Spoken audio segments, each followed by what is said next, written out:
تم پر تمہاری مائیں اور بیٹیاں اور بہنیں اور پھوپھیاں اور خالائیں اور بھتیجیاں اور بھانجیاں اور وہ مائیں جنہوں نے تم کو دودھ پلایا ہو اور رضائی بہنیں اور ساسیں حرام کر دی گئی ہیں، اور جن عورتوں سے تم خلوت کر چکے ہو ان کی لڑکیاں جنہیں تم پرورش کرتے ہو وہ بھی تم پر حرام ہیں۔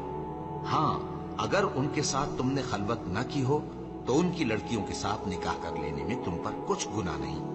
اور تمہارے صلبی بیٹوں کی عورتیں بھی اور دو بہنوں کا اکٹھا کرنا بھی حرام ہے،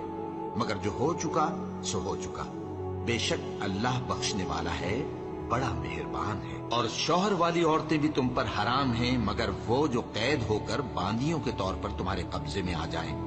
یہ حکم اللہ نے تم کو لکھ دیا ہے، اور ان محرمات کے سوا دوسری عورتیں تم کو حلال ہیں،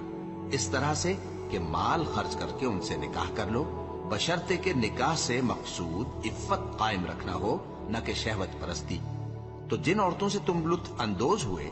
ان کا مہر جو مقرر کیا ہو ادا کر دو،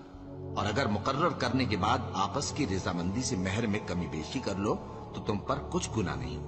بے شک اللہ سب کچھ جاننے والا ہے، حکمت والا ہے۔